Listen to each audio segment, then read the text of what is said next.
레위기 1장 1절에서 9절 말씀입니다. 우리 같이 한 목소리로 함께 읽어보겠습니다. 시작. 여호와께서 회막에서 모세를 부르시고 그에게 말씀하여 이르시되 이스라엘 자손아 말하여 이르라. 너희 중에 누구든지 여호와께 예물을 드리려거든 가축 중에서 소나 양으로 예물을 드릴지니라. 그 예물이 소의 번제이면 흠없는 수컷으로 회막문에서 여호와 앞에 기쁘게 받으시도록 드릴지니라. 그는 안수할지니 그를 위하여 기쁘게 받으심이 되어 그를 위하여 속죄가 될 것이니라. 그는 여호와 앞에서 그 수송아지를 잡을 것이요 아론의 제사장들은 그 피를 가져다가 회막문 앞 제단 사방에 뿌릴 것이며 그는 또 그 번제물의 가죽을 벗기고 각을 뜰 것이요 제사장 아론의 자손들은 제단 위에 불을 붙이고 불 위에 나무를 버려놓고 아론의 자손 제사장들은 그 뜬 각과 머리와 기름을 제단 위에 불 위에 있는 나무에 벌려놓을 것이며 그 내장과 정강이를 물로 씻을 것이요 제사장은 그 전부를 제단 위에서 불살라 번제를 드릴지니 이는 화제라 여호와께 향기로운 향기니라. 아멘. 할렐루야. 담임 목사님께서 목회자 수양회로 지금 출타 중에 계십니다. 그럴 때 성도님들 교회를 위해서 그리고 담임 목사를 위해서 더 기도로 힘써 주시면은 감사하겠습니다. 사람의 마음은 이 마음이 겉으로 그리고 행동으로 말로 드러나서 보여집니다. 우리 안에 있는 이 마음이 다른 사람들에게 그리고 또 누군가에게 이 마음이 말로 행동으로 드러나서 보여집니다. 별로 마음에 안 드는 사람, 싫어하는 사람에게는 우리가 진심을 다한 행동이 나오지 않아요. 그리고 불편한 사람에게는 그 불편함이 표정으로 드러나고 느낌으로 드러납니다. 좋아하는 사람에게는 그 좋아하는 게 다 티가 나요. 그리고 사랑하는 사람은 그 사랑하는 사람을 쳐다보는 눈빛만 봐도 아마 반짝반짝 거릴 거예요. 제가 군대를 다녀온 후 대학 생활을 할 때 저는 항상 혼자 다녔습니다. 같이 밥 먹지도 않고요. 같이 수업을 들으러 가지도 않았어요. 외톨인가 싶을 수 있겠지만 그렇게 하는 이유가 있었습니다. 군대를 전역한 후에 신학과 채플, 찬양 인도를 하게 됐어요. 그러면은 찬양 인도할 때 수많은 회중들, 신학생들, 그리고 교수님들이 저에 대해서 잘 알게 돼요. 드러나는 자리니까. 그래서 앞에 섰을 때는 하나님 찬양하고 막 거룩하게 찬양 인도를 하고 예배를 드리는데 수업 들을 때, 밥 먹을 때, 그럴 때 저 때문에 실족하면 안 돼서 그래서 좀 거리를 두고 사람들이랑 거리를 두고 그렇게 다녔던 것 같아요.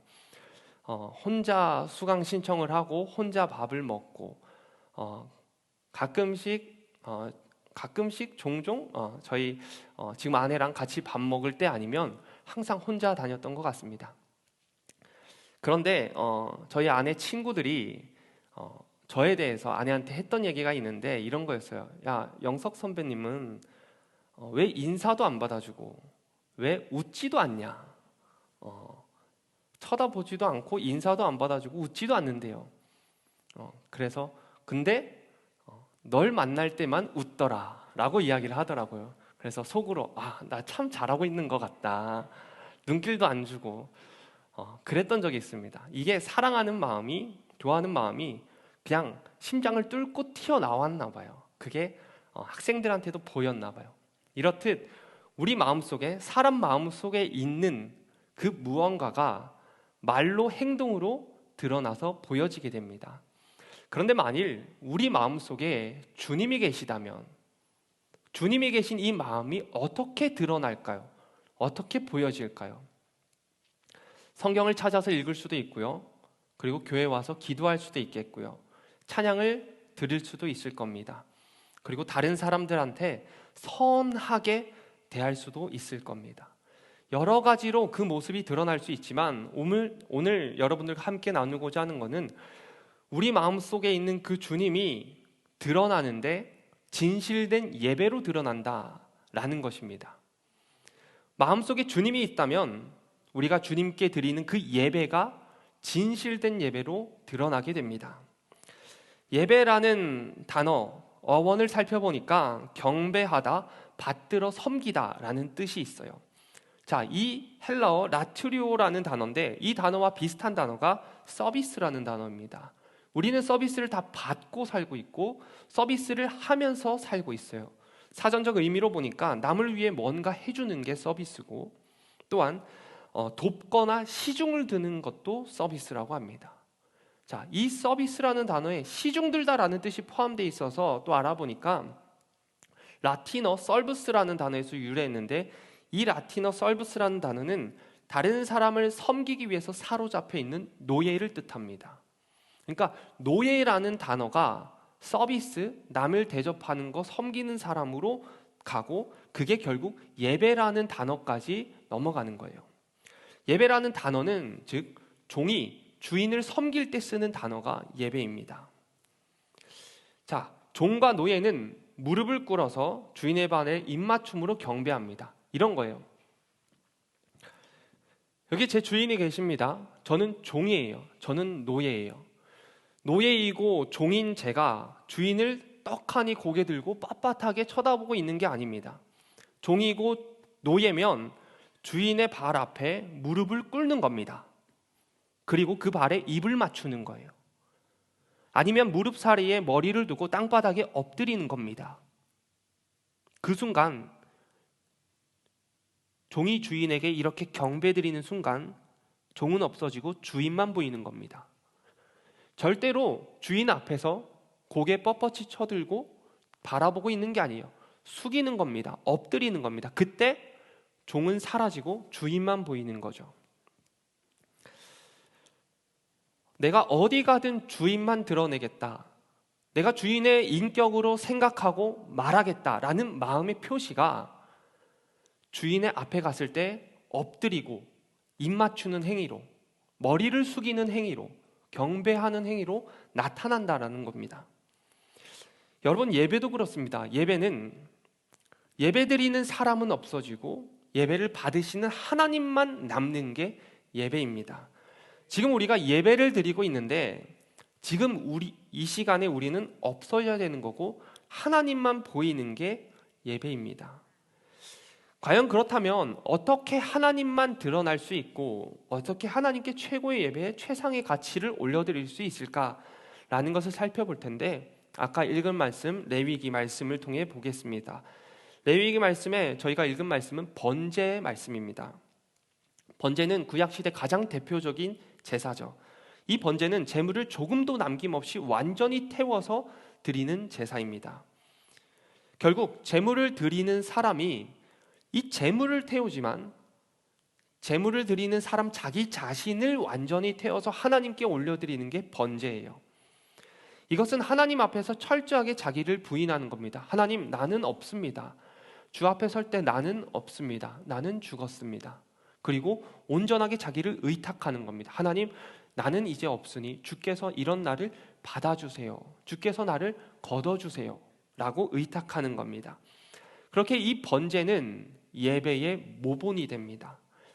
한날 하나님께서 회막에서 모세를 부르셨어요. 그리고 너희들이 제물을 드릴 때, 제사를 드릴 때 이렇게 해라 라고 정해주셨고 말씀해 주셨습니다. 그 말씀이 오늘 말씀인데 레위기 1장 3절을 우리 한번 같이 더 읽어보겠습니다. 레위기 1장 3절 읽어보겠습니다. 시작. 그 예물이 소의 번제이면 흠없는 수컷으로 회막 문에서 여호와 앞에 기쁘 받으시도록 드릴지니라. 아멘. 자, 완전하신 하나님, 거룩하신 하나님께서 모세를 불러놓고 이스라엘 백성들에게 이런 제물을 드리라라고 했는데 그게 흠없는 제물이에요. 너희는 나한테 제사를 드릴 때 흠없는 제물을 가지고 와라라고 말씀하셨어요. 자, 여러분이라면 흠없는 제물을 가지고 오라는 하나님의 말씀에 하나님, 이게 흠없는 제물입니다 하고 가지고 갈 만한 게 있을까요? 하나님, 이게 정말 흠이 하나도 없더라고요 하고 하나님 앞에 당당히 우리 제물을 보여드릴 수 있을까요? 그게 참 안 될 겁니다. 흠없다라는 히브리어 타밈은 결점이 없다, 온전하다라는 뜻인데 이것은 조금도 부족함이 없고 완벽하고 완성된 상태다라는 이야기입니다. 그러니 눈이 멀어 있거나 다리를 절거나 병들어 있으면 흠이 있기 때문에 제물로 드릴 수 없어요. 그 제물을 받지도 않으실 분들로 그런 제물을 드리면 하나님께서 진노하실 겁니다. 자, 하나님께서 흠없는 제물을 드리라고 하셨으니 그러면 흠이 있는지 없는지 살펴야겠죠. 제물을 드리기 전에 꼼꼼히 확인해야 됩니다. 조금의 흠도 없어야 돼요. 하나님이 만족하셔야 돼요. 또한 흠없는 제물을 만들기 위해서 흠없게 키워야 합니다. 뭐 한날 흠이 갑자기 없어지는 게 아니잖아요. 흠없게 계속 키워야 돼요. 그렇게 매일매일 관리를 해줘야 되는 겁니다. 자, 이것은 바른 제사를 드리기 위해 반드시 준비 단계가 선행되어야 함을 이야기를 해줍니다. 하나님께 제물을 드리기 위해서, 제사를 드리기 위해서는 반드시 준비 기간이 있어야 되는 거예요. 이 준비 기간이 없으면 흠없는 제물을 드릴 수가 없는 겁니다. 준비 없는 흠없는 제물은 없습니다. 예배도 마찬가지예요. 예배는 준비된 마음으로 드려야 됩니다. 준비된 마음이 없는 예배는 흠없는 예배가 될 수가 없는 거예요. 제가 성도님들께 강조했던 이야기가 있습니다. 토요일은 주일 준비일로 지켰으면 좋겠습니다. 토요일은 주일 준비일이에요. 왜냐? 하나님께 주일날 예배를 드리는데 하나님께만 집중해야 되는데 갖가지 것들로 하나님께 집중하는 것들이 깨지기 때문입니다. 그러다 보니 이거는 전날부터 내가 준비를 해야겠다. 최소한 하루 전부터 예배를 준비해야겠다라는 생각이 들더라고요. 그래서 4가지 질문을 던졌습니다. 평일에 모든 일을 마치려 하셨습니까? 우리가 보면요, 일이 계속 늦어져요. 야근도 많이 하고 그러다 보면 주말까지 일이 계속 연장선이 됩니다. 그러면 주일날 업무가 많다면 하나님께 집중하는데 그렇게 어려워요. 그게 집안일이건 회사 일이건 나의 사업이건 뭐건. 그래서 주일이 되기 전에 할 일을 다 마쳤습니까? 그게 되게 하나님께 집중하는 데 중요하더라고요. 또한 드려질 예배를 위해서 기도했습니까? 기도로 준비하는 예배와 기도가 없는, 준비가 없는 예배는 다르겠죠. 내일 예배를 위해서 오늘 일찍 잠을 잘 것입니까? 잠을 일찍 자는 것도 예배의 준비입니다. 졸지 않겠다는 의지고 하나님 말씀을 잘 듣겠다는 그런 굳은 마음이겠죠. 내일 드릴 예배가 기다려집니까? 기대가 됩니까? 기대와 기다림의 마음이 있을 때 그 예배가 훨씬 더 주님의 큰 은혜가 부어질 겁니다. 토요일 밤에 다음날 드릴 흠없는 예배를 위해서 기도로 준비하는 사람의 예배와 밤 12시가 넘도록 핸드폰을 켜고 TV를 켜놓고 붙잡고 있는 사람의 예배가 동일하지 않겠죠. 예배 시간 전에 미리 예배당에 나와서 기도로 준비하는 사람의 예배와 예배가 시작한 후에 허겁지겁 달려와서 헐떡이며 예배에 참석하는 사람의 예배가 결코 같지 않겠죠. 아침 일찍 일어나서 깨끗하게 씻고 말끔히 차려입고 집을 나서서 교회로 향하는 그 사람의 예배와 느지막하게 일어나서 씻지도 않은 채로 핸드폰을 집어들어 버튼 몇 개로 유튜버를 켜는 사람의 예배가 같지 않겠죠. 예배는 준비된 마음으로 드려야 됩니다. 그래야 흠없는 예배가 될 수 있습니다. 중요한 건 내 마음이 예배 드리는 준비가 되어 있느냐라는 것입니다. 여러분, 오늘 이후로 흠없는 예배, 준비된 예배, 준비된 마음의 예배를 드리시기를 소망합니다. 자, 레위기 1장 3절 다시 한번 읽어보겠습니다. 그 예물이 소의 번제이면 흠없는 수컷으로 회막문에서 여호와 앞에 기쁘게 받으시도록 드릴지니라. 예배의 주체는 내가 아니라 하나님이십니다. 예배는 나 좋으라고 드리는 게 아니고, 그러니까 내 감정 위로받고 싶어서 드리는 거 아니고, 내가 힘을 얻고 싶어서 드리는 것 또한 아니에요. 예배는 언제나 하나님 보시기 좋게 하나님께서 기뻐하시도록 드려야 되는 것이 예배입니다. 너무 당연한 말이죠. 자, 예배가 하나님께서 기뻐하시는 예배가 돼야 되고 그게 당연하다라는 것을 아는 사람이라면 어떤 경우에도 지각은 하지 않을 겁니다. 18만 명의 구독자를 보유하고 있는 어떤 유튜버가 있어요. 18만 명, 엄청 많은 숫자죠. 그렇게 많은 사람들이 그의 말을 공감하고 뭔가 도움을 얻고 있는 것 같아요. 그가 사회 초년생에게 이런 말을 했습니다. 지각은 직장 생활에서 가장 최악이라고 보면 된다. 단 한 번도 하지 말아야 될 게 지각이다. 아무리 유능하고 성격이 좋아도 이 지각 몇 번 하면은 직장에서 사람들은 당신을 무시하는 정도가 아니라 당신을 머릿속에서 지워버린다. 버스를 놓쳤네, 길이 막혔네, 내비를 잘못 찍었네, 뭐 이런 변명 아무 쓸모가 없다. 어떤 이유에서건 지각을 계속 반복한다면 그 사람은 그냥 기본 자질이 없는 사람으로 판단되고 인식된다. 왜냐? 지각은 출근하기로 한 그 약속 시간을 어긴 거기 때문이다. 여러분, 사회생활 하시고 직장생활 하시고 하시다 보면은 지각이 얼마나 치명적인지 아실 겁니다. 지각은 우리가 살아가는데 굉장히 치명적이에요. 한두 번 피치 못할 사정으로 지각은 할 수 있겠죠. 그런데 그 지각이 습관이 된다면, 자주 그런다면 그것은 큰 문제가 되는 겁니다. 저는 정말 감사한 게 초등학교 6학년 때 이사를 한번 했는데 그때 아파트로 갈지 빌라로 갈지 정해야 됐어요. 저희 부모님께서는 저와 저희 형을 데리고 이사 갈 집을 이렇게 돌아다녔습니다. 저희들은 막 신이 나죠. 뭐 얼마인지도 모른 채. 그래서 아파트로 갈지 빌라로 갈지 했는데 아버지는 아파트로 가고 싶어 하셨고 어머니와 저와 형은 빌라로 가고 싶어 하셨어요. 저희 집은 민주적이기 때문에 다수결로 빌라로 갔습니다. 근데 빌라로 갔으면 안 됐어요. 아파트 값이 엄청 올랐거든요. 그런데 저희가 빌라로 가기로 한 결정적인 이유가 있었습니다. 그게 뭐냐? 교회랑 가까워서. 다른 이유가 아니었어요. 아파트도 차 타고 가면 한 10분, 15분이면 교회에 도착하는데 이 빌라는 제가 빠르게 뛰어가면 10초 만에 교회에 도착합니다. 그러니까 너무 가까운 거예요. 저희 어머니는 그거를 결코 놓칠 수가 없으셨어요. 그러다 보니까 교회를 자주 가게 되더라고요. 그리고 저희 옆집에는 담임 목사님께서 살고 계셔요. 한 번은 울산에 내려갔는데 부모님 다 일 가셨고 저는 이제 오전에 집에 있잖아요. 집에 있는데 갑자기 누가 비밀번호를 띡띡띡띡 눌러요. 누군가 보니까 담임 사모님이 저희 집 비밀번호를 누르고 들어오시는 거예요. 서가 밥 먹었나 하면서 오시는데 되게 가깝구나, 가족 같구나 라는 생각이 들었어요. 그게 되게 복이더라고요. 집이랑 교회랑 가까우니까 한 번이라도 더 가게 되더라고요. 저녁에 할 게 없으니까 교회를 가게 되고요, 심심하니까 교회를 가게 돼요. 그리고 교회 가는 게 어렵지도 않고 너무 가까우니까 그냥 가게 되는 겁니다. 고등학교 3학년 때도 집이랑 교회랑 너무 가까우니까 집 들리기 전에 항상 교회를 먼저 들렸어요. 어차피 거기서 거기니까. 집이랑 가까우니 예배는 늘 30분 전에 미리 가서 앉아 있었던 것 같아요. 그렇게 또 배웠던 것 같아요.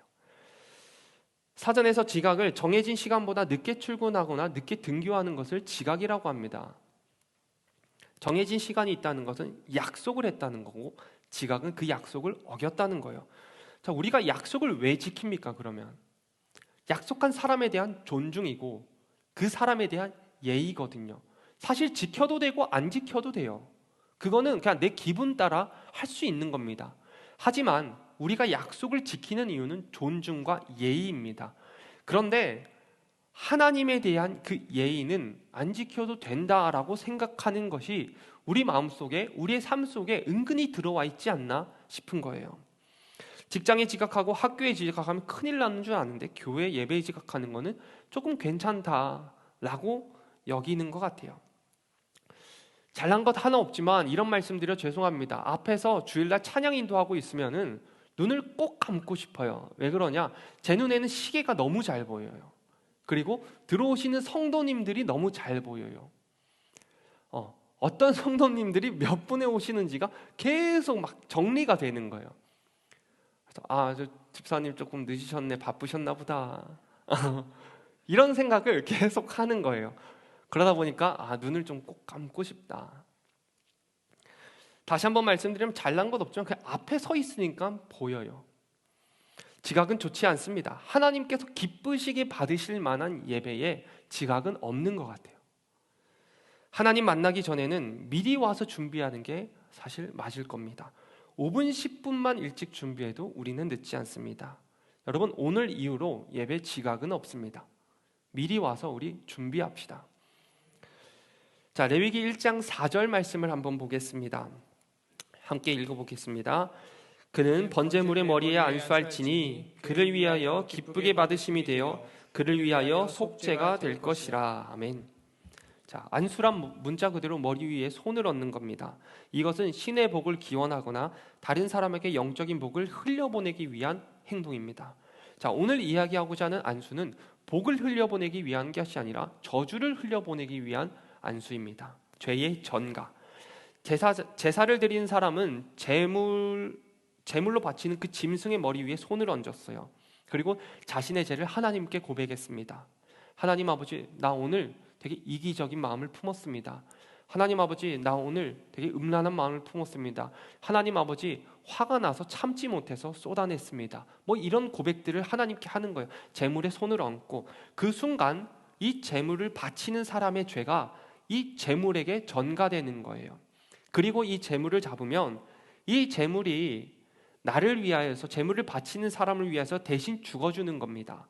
대신 죽는데 내가 받아야 할 죄의 벌들을 얘가 다 가지고 죽는 거예요. 죄는 내가 죽었지만 죽는 건 제물이 죽는 거예요.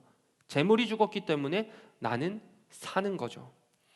쉬운 말 성경으로 4절을 읽어보면요, 번제물 머리 위에 손을 얹어라. 그러면 주께서 그것을 사람의 죄를 씻어줄 제물로 받으실 것이다. 제물의 머리 위에 손을 얹고 죄를 고백하면 하나님께서 그것을 보시고 사람의 죄를 사해줄 제물로 받겠다라고 말씀하십니다. 하나님께서 제물을 받으셔야 할 거 아닙니까? 열심히 준비해도 받지 않으면 아무 소용이 없어요. 그런데 받으시는데 내 죄가 전가된 제물을 받으셔야 하는 겁니다. 그래야 내가 넘어가는 거예요. 내가 살게 되는 거예요. 그래야 우리 죄가 씻어지는 거죠. 그러므로 우리 예배 또한 마찬가지로 먼저 하나님 앞에 나와서 우리 죄를 고백하는 것부터 시작해야 됩니다. 우리가 보지 말아야 될 것을 봤던 것, 우리가 듣지 말아야 될 것은 듣고 말하지 말아야 될 말들을 했고, 손으로 만지지 말아야 될 것을 만지고 가지 말아야 될 곳을 가고 마음속으로 품지 말아야 되고 머릿속으로 생각하지 말아야 될 것을 생각한 그 수많은 죄들을 하나님 앞에 고백하는 거예요. 이 작업은 예배 미리 와야 할 수 있는 작업이에요. 주일 예배를 생각해보면 50분의 찬양이 시작됩니다. 50분 전에는 와야 죄의 고백 한 번이라도 하고 예배드리는 거예요. 지각해서 늦게 오면 죄 고백할 새가 없는 겁니다. 죄도 고백하지 않고 사람의 죄를 사해주는 제물이 되기도 전에 예배가 시작된다면 그럼 좀 늦겠죠. 죄는 우리가 지었습니다. 그러나 우리를 너무 사랑하시는 하나님께서 예수 그리스도를 제물로 삼으시고 우리 죄를 예수님께 다 줘버리셨어요. 예수님이 우리를 대신해서 죽으셨어요. 죄는 내가 지었는데 예수님이 죽으셨어요. 우리가 주님께 이 죄를 고백할 때 주께서 이 예배를 우리 죄를 씻어줄 제물로, 예배로 받으십니다. 오늘 이후로 예배당에 오면 가장 먼저 죄를 고백하고 우리 죄를 씻어주신, 그리고 또 씻어주실 그 주님께 은혜에 감사하기를 소망합니다. 자, 레위기 1장 5절에서 9절 말씀 또 함께 보겠습니다. 제가 읽어보겠습니다. 자, 그 제물을 바치는 자입니다. 제물을 바치는 자는 여호와 앞에서 그 수송아지를 잡을 것이요, 아론의 자손 제사장들은 그 피를 가져다가 회막문 앞 제단 사방에 뿌릴 것이며, 그 제물을 바치는 자는 또 그 번제물의 가죽을 벗기고 각을 뜰 것이요, 제사장 아론의 자손들은 제단 위에 불을 붙이고 불 위에 나무를 버려놓고 아론의 자손 제사장들은 그 뜬 각과 머리와 기름을 제단 위에 불 위에 있는 나무에 버려놓을 것이며, 제물을 바치는 자는 그 내장과 정강이를 물로 씻을 것이요, 제사장은 그 전부를 제단 위에서 불살라 번제를 드릴지니 이는 화제라, 여호와께 향기로운 냄새니라. 아멘. 많은 사람들이 제사에 대해서 조금 잘못 알고 있는 부분이 있다고 해요. 그게 뭐냐? 제사를 드리는 사람이 흠없는 제물을 준비하고 하나님께서 기뻐하시는 제물을 준비하고 죄 전가까지, 안수까지 한 후에 제사장에 줘서 제사장이 그 제물을 잡는다라고 생각하는 게 잘못됐대요. 제물을 드린 사람이 직접 잡는 것입니다. 자, 제물을 드린 사람이 제물을 직접 죽였어요. 근데 이 죽일 때의 모습을 보니까 정말 잔인하더라고요. 자, 직접 죽였습니다. 제사장에게 죽인 제물을 주고 난 다음에 뒷짐 딱 지고 징그러. 진짜 조금 역겹다. 야, 요즘 어떻게 지냈냐? 하면서 뒤에서 그냥 이야기하고 있는 모습이 아니에요. 그 잡은 재물을 갖다 놓고 제사장님, 저 잠시 은혜 업무 좀 봐야 되는데 잠시만 나갔다 올게요. 제 재물 잘 좀 돌봐주세요. 잘 좀 봐주세요. 하고 나갔다 오는 것도 아니에요. 재물을 잡았다면 그 잡은 그 재물의 가죽을 스스로 벗겨야 되는 겁니다. 그리고 살코기에 각을 떠야 되고 내장과 다리를 직접 씻어야 되는 거예요. 재물을 잡았다고 끝나는 게 아닙니다. 그 모든 과정을 본인 스스로 해야 되는 겁니다. 이것은 친구가 대신해 줄 수도 없고, 많이 해본 능숙한 부모님들이 대신해 줄 수도 없고, 제사장이 대신해 줄 수도 없는 겁니다. 이 모든 일을 마치면 제사장은 제물에 피를 뿌리고 각으로 떠진 살코기와 잘 씻어진 내장과 다리를 불로 태워서 올려드리는 역할만 하는 거예요. 제물을 바치는 사람이 그 과정을 다 밟아야 합니다. 제물을 잡을 때 한번 상상해 보면 2017년에 사마리아에서 유월절 예배를 드리는 영상이 유튜브에 떠 있더라고요. 보니까 모자이크 처리가 안 돼 있어요. 양을 잡는 걸 보니까 이렇게 잡더라고요. 3명이 달라붙었습니다. 흰 옷을 입고 모두가 3명이 달라붙어서 양을 눕혀놔요. 그래서 한 명이 양 다리를 붙잡습니다. 그리고 또 한 명은 양 몸통 위에 자기 무릎을 대고 눌러요. 그리고 나머지 한 명이 양의 머리를 누릅니다. 그리고 하는 거예요. 그러면은 그때 피가 팍 튑니다. 그 튀는 피 때문에 흰 옷을 입었던 내가 빨갛게 다 물드는 거예요. 재물을 잡는 사람은 누구나 그 재물의 목을 칠 때 튀는 피를 맞아야 됩니다. 그 피가 나에게 튀어서 내 이 흰 옷이 빨갛게 물들 때 내 목이 저렇게 쳐졌어야 됐는데 하나님의 은혜로 넘어갔구나 라는 것을 깨닫는 거예요. 재물을 잡는 사람은 그 재물의 가죽을 벗기고 각을 뜰 때 그 피비린내와 내장과 다리를 씻을 때 그 역겨운 악취를 계속 맡으면서 재물을 준비해야 되는 겁니다. 그때 그 과정에서 내가 안팎으로 지었던 그 죄들, 그런 것들이 가죽을 벗겨지고 각이 떠지고 씻어지고 해야 되는데 주님의 은혜로 나는 넘어갔구나 라는 것을 깨닫는 겁니다. 자, 비록 제사를 드린 후에 제사를 드린 사람이 집으로 돌아가는 모습이 정말 피비린내 나고 온갖 살에는 머리끝부터 발끝까지 그 악취가 나겠지만 그의 마음과 그의 영혼은 기쁨으로 돌아가는 거예요. 왜냐? 죄된 내가 제물을 드림으로써 죽었잖아요. 이 죽은 나에게 하나님께서 채워주셨잖아요. 그러니까 지금 나는 만신창이가 되고 더럽고 악취가 나고 비린내가 나지만 돌아가는 발걸음은 너무나도 기쁘고 행복한 겁니다. 이게 우리가 드려야 될 예배예요. 예배는 목사님의 설교와 찬양팀의 찬양을 감상하는 시간도 아니고요. 예배는 이것저것 섬김하고 봉사한다고 아무런 집중하지 못하고 일만 하다 가는 시간 또한 아닙니다. 예배는 하나님 앞에서 내가 죽는 시간입니다. 내 목을 치는 시간이고 내 마음과 몸을 온전히 하나님께 내어놓는 시간이 지금 우리가 드리고 있는 이 예배 시간이에요. 만일 수없이 예배를 드린다 할지라도 내가 죽지 않으면 그 예배는 우리를 살리거나 변화시키는 예배가 되지 못하는 겁니다. 단지 죽어버린 종교 의식에 불과할 거예요. 오늘 이후로 예배 시간에는 나는 죽는 겁니다. 그리고 주님만 살아서 저 문을 나서는 겁니다. 우리 기억합시다. 나는 죽고 예수님만 살아서 나가는 그런 예배 됐으면 좋겠습니다. 제가 대학원 다닐 때 1년 동안 사역을 하지 않았습니다. 이유는 공부를 너무 많이 하고 싶어서 그랬어요. 사역을 하다 보면 공부할 새가 많이 없더라고요. 시험도 치지 않고 사역하러 가야 될 때도 덜어 있었어요. 그러다 보니까 공부를 하고 싶어서 사역을 좀 그만뒀습니다. 그만두기 전 제가 교회에서 했던 사역들은 새벽 예배 당연히 나가는 거고요. 수요 예배, 금요 예배, 토요일 청년부 예배, 주일 예배, 주일 저녁 예배, 그리고 9시 기도회가 또 있었고요. 일만 있으면 계속 불리는 거예요. 그렇게 계속 뭔가 바쁘게 정신없이 신앙생활을 하다가 완전한 자유와 해방을 얻으니까 그렇게 행복하고 좋더라고요. 그래서 도서관에서 공부하는데 하나님이 막 말씀을 해주세요. 공부하는 가운데 너무 큰 은혜가 되더라고요. 그리고 주일날 다른 교회를 가면은 그 말씀이 그렇게 달고 그렇게 좋을 수가 없어요.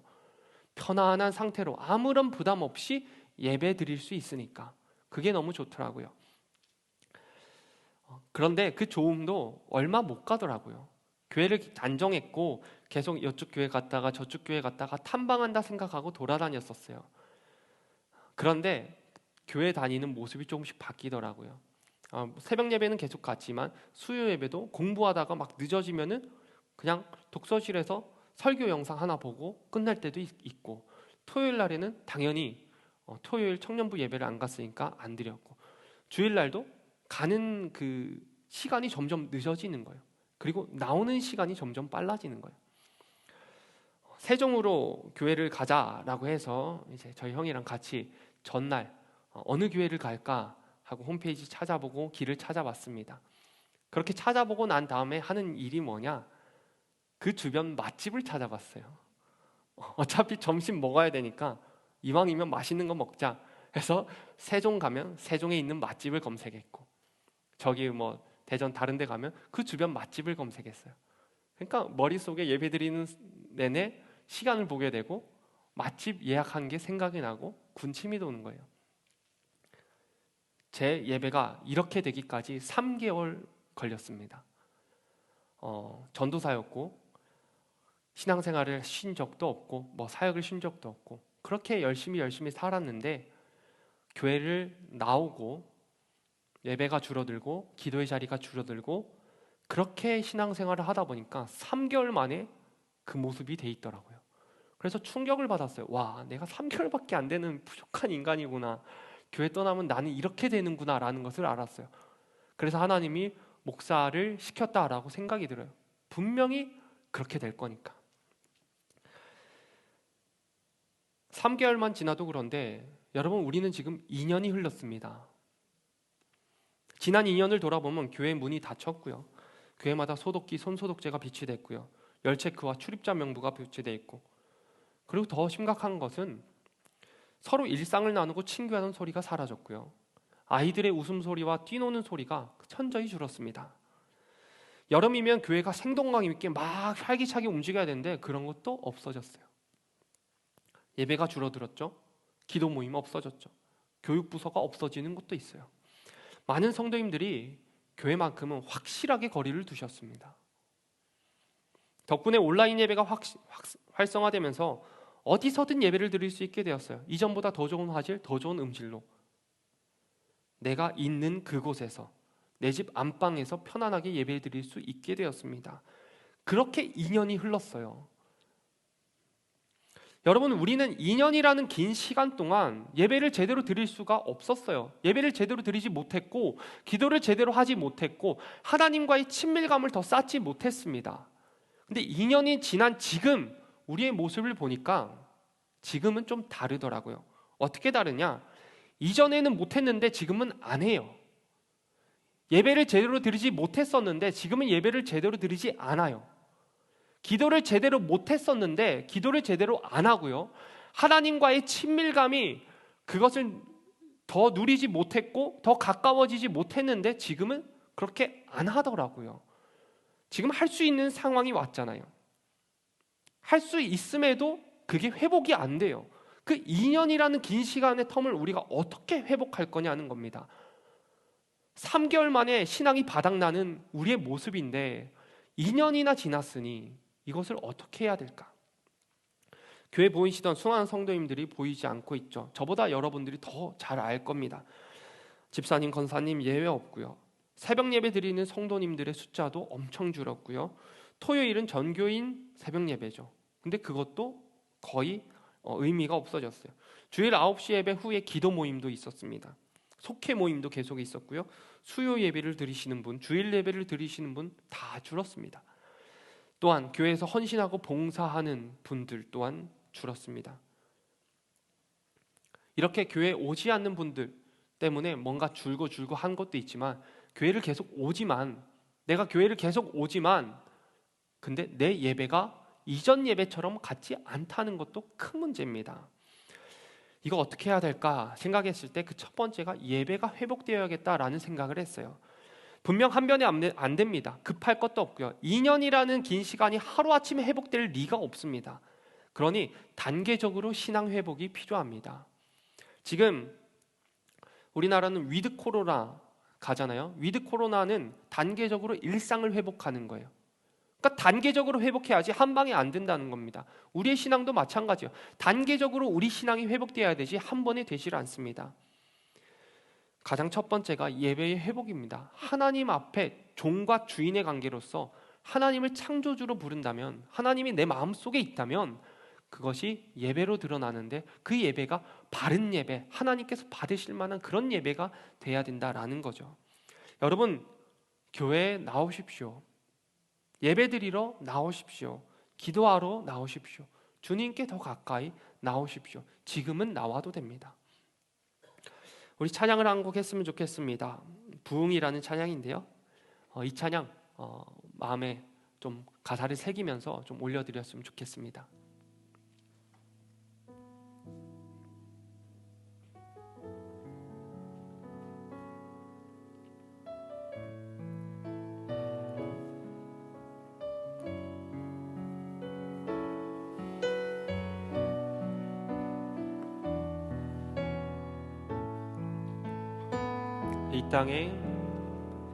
이 땅의 황무함을 보소서.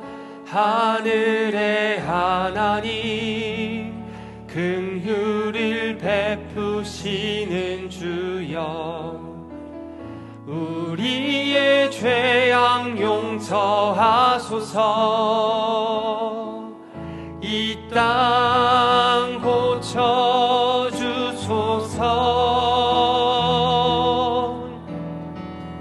이제 우리 모두 하나 되어 이 땅에 무너진 기초를 다시 쌓을 때, 우리의 우상들을 태우시 성령의 불이 마소서.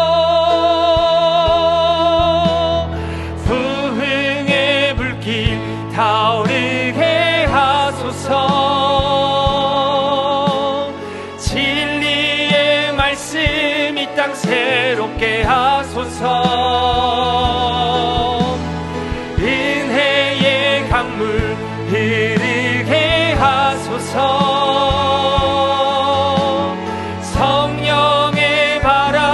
이제 불어와. 주님 영광 가득한 새날 주소서. 오 주님 나라 이 땅에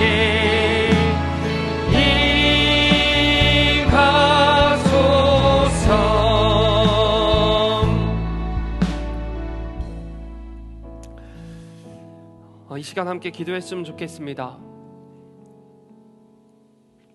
기도할 때 먼저 교회 예배의 회복을 위해서 기도했으면 좋겠습니다. 하나님 아버지, 우리 교회 예배가 회복되게 하여 주시옵소서.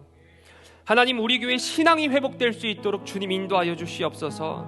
하나님께서 분위기를 만들어 주시면, 회복하고자 그 분위기를 만들어 주시고 사람들에게 감동을 주시면, 한 사람 한 사람 회복의 마음이 들어서 일어나면 우리 교회는 반드시 회복될 줄 믿습니다. 하나님 아버지, 코로나 이전보다 훨씬 더 뜨겁게, 훨씬 더 진심으로 주님께 예배드릴 그날을 기대합니다. 하나님, 우리 교회의 예배를 주께서 회복시켜 주시옵소서. 하나님 아버지께서 새롭게 하여 주시옵소서라고 우리 함께 주님의 이름 한번 부르짖고 통성으로 기도드리겠습니다. 주여,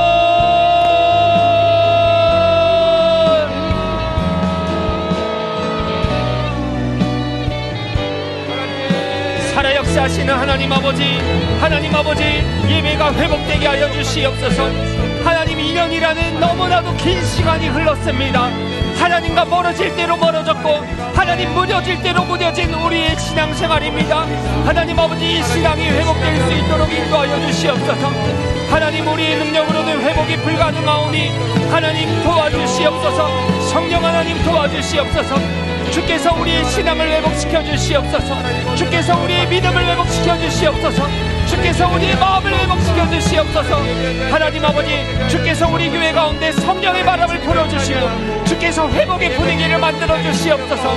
하나님 아버지, 우리 성도님들 한 사람 한 사람에게 주께서 감동도 하여 주시고 주님이 하고 계신 그 일에 동참하고자 하는 마음 주셔서 하나가 되어서 한 마음이 되어서 예배가 회복되길 소망합니다. 하나님 아버지, 분위기가 만들어지길 소망합니다. 하나님, 성령의 바람을 불어주시옵소서. 성령의 바람을 이곳 가운데 불어주시옵소서. 하나님 아버지, 주님과의 친밀함이 회복되길 소망합니다.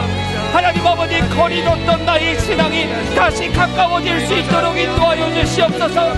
주님과 멀어졌던 나의 신앙이 다시 가까워지게 하여 주시옵소서.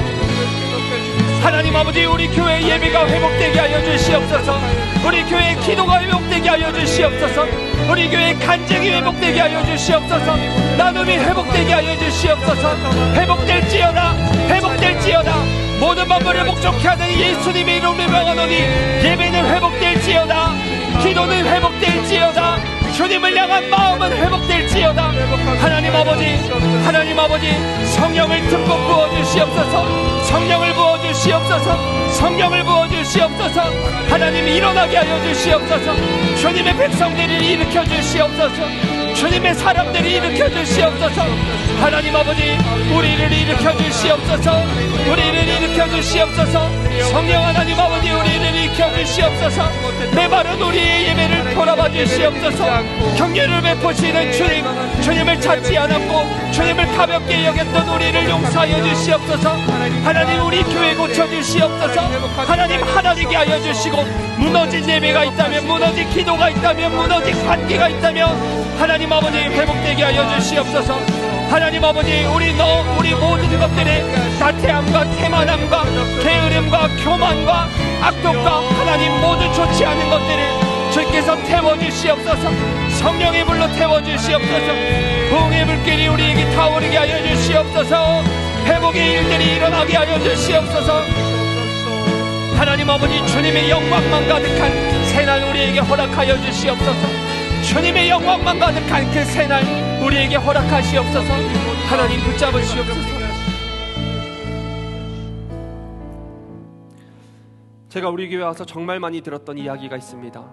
한사랑교회의 전성기는 제2성전이었다. 혹시 그렇게 생각하십니까?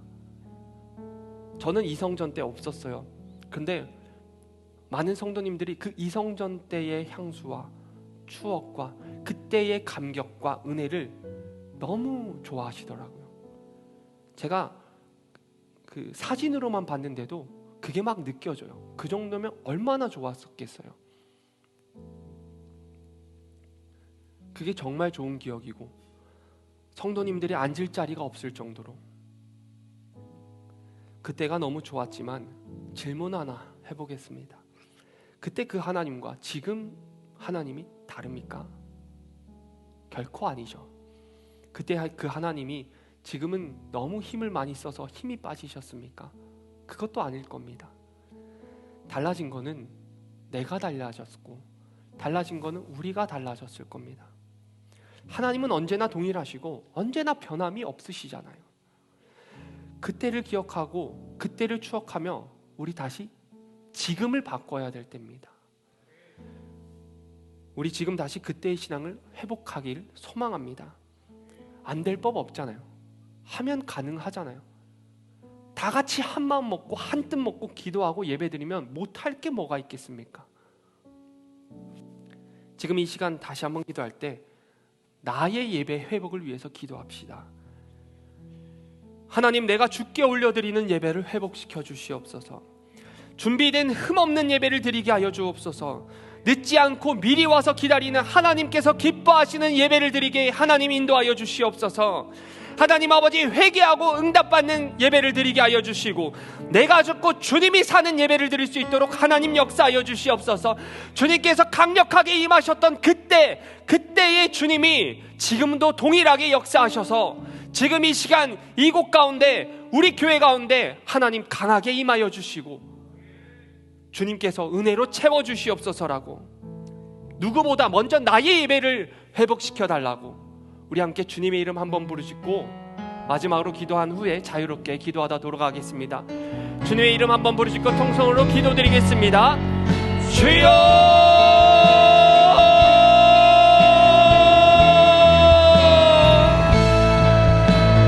살아 역사하시는 하나님 아버지 감사드립니다. 하나님 아버지, 분명 우리 마음속에 은혜의 때가 있습니다. 주님과 너무 친밀했던 때가 있고, 주님 때문에 눈물이 났던 때가 있고, 주님 때문에 내 삶을 드리고자 다짐했던 때도 있습니다. 하나님을 만난 것이 너무나도 생생해서 지금도 너무나도 생생하게 기억하는 그 은혜의 역사들이 있습니다. 하나님 아버지, 주님을 만났을 때, 인격적으로 주님을 만났을 때 살아계신 하나님을 내 마음속에 가득 채워졌을 때가 있습니다. 하나님 아버지, 그러나 그때가 왜 지금이 아니고 과거여야 됩니까? 왜 지금이 아니고 지나간 일이어야 됩니까? 하나님 아버지, 내가 만났던 하나님, 다시 그 하나님을 만나게 하여 주시옵소서. 하나님 아버지, 이성전 때 만났던, 그때 역사하셨던, 그때 임하셨던 성령 하나님께서 동일하시오니 지금도 역사하여 주시옵소서. 하나님 아버지, 우리 교회 가운데 지금도 역사하여 주시옵소서. 우리 교회 가운데 지금도 역사하여 주시옵소서. 하나님 아버지, 하늘의 문을 열어주시옵소서. 하늘의 문을 열어주시옵소서. 하늘의 문을 열어주시옵소서. 하늘의 문을 열어주시옵소서. 성령 하나님 아버지, 나의 예배가 회복되길 소망합니다. 하나님, 내가 달라졌습니다. 내가 무뎌졌습니다. 내가 멀어졌습니다. 내가 잘못이었습니다. 하나님 아버지, 지금 이 시간부터 나를 다시 한번 새롭게 임하여 주시고 새롭게 빚어주시옵소서. 살아계신 하나님 아버지, 주님께 준비된 흠없는 예배드리게 하여 주시옵소서. 주님께 준비된 흠없는 예배드리게 하여 주시옵소서. 주님께 준비된 흠없는 예배드리게 하여 주시옵소서. 하나님께 올려드릴 그 예배를 준비하게 하여 주시옵소서. 하나님 아버지, 준비된 마음으로 주님께 예배드리도록 주님 인도하여 주시옵소서. 하나님 아버지, 늦지 않게 하여 주시고 미리 나와서 주님께서 받으시는 기뻐하시는 예배드릴 수 있도록 주님 인도하여 주시옵소서. 하나님께서 받으실 만한 예배를 올려드리도록 인도하여 주시옵소서. 하나님 아버지, 우리의 죄를 고백합니다.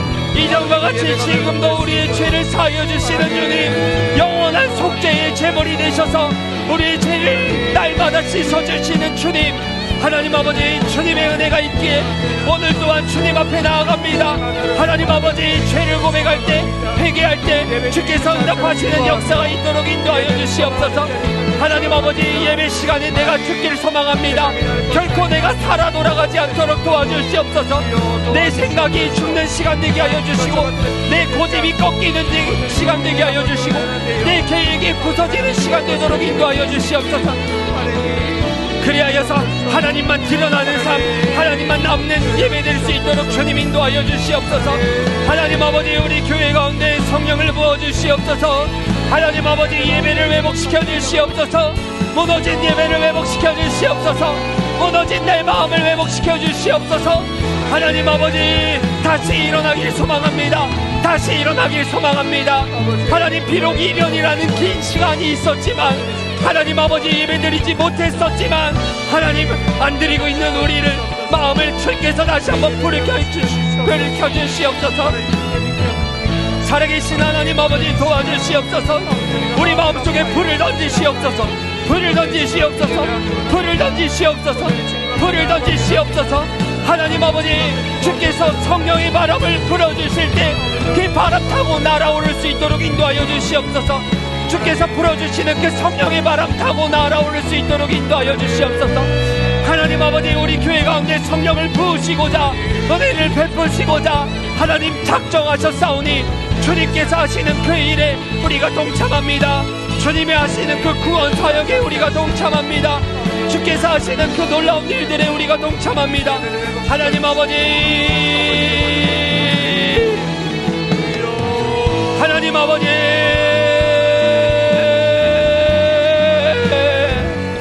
하나님 아버지,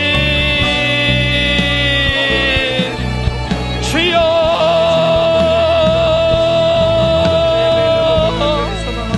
주여,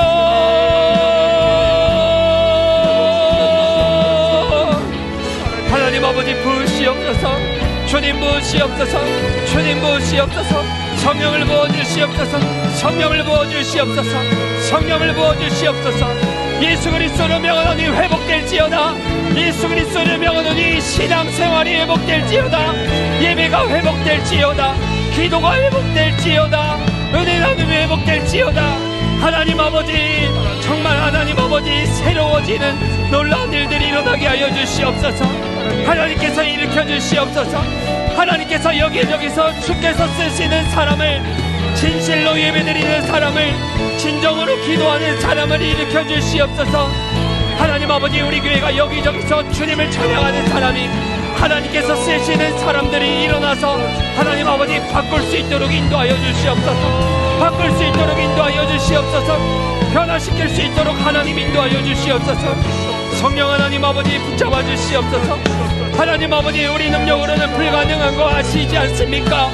하나님, 나의 능력으로는 나의 예배조차 바르게 드릴 수 없는 연약한 것 아시지 않습니까? 하나님 아버지, 내 예배가 살아나기를 소망합니다. 죽어있는 종교적 행위가 되지 않게 하여 주시고 살아있는 예배 드릴 수 있도록 인도하여 주시옵소서. 거룩한 산제물이 되어서 하나님께 올려드릴 수 있도록 인도하여 주시옵소서. 성령 하나님 아버지 도와주실 것을 믿습니다. 하나님 아버지 붙잡아 주실 것을 믿습니다. 하나님 아버지 붙들어 주실 것을 믿습니다. 하나님 아버지 붙잡아 주시옵소서. 주의 보혈로 덮어 주시옵소서. 주의 보혈로 덮어 주시옵소서. 하나님, 주님의 은혜가 필요합니다. 주님의 사랑이 너무나도 필요합니다. 성령 하나님 아버지 도와주시옵소서. 성령 하나님 아버지 도와주시옵소서. 하나님, 우리 교회 가운데 강력한 성령의 바람을 불어주시옵소서. 강력한 주님의 은혜를 불어주시옵소서. 하나님 아버지, 하나님 아버지 기대합니다. 주께서 일하실 것을 기대합니다. 주께서 역사하실 것을 기대합니다. 하나님께서 쥐고 흔드실 것을 기대합니다. 하나님 아버지, 일하여 주시옵소서. 주님을 기대합니다. 주님을 기대합니다. 주님을 기대합니다. 하나님 영광 받아 주시옵소서. 영광 받아 주시옵소서. 주님 영광 받아 주시옵소서. 하나님 아버지, 주님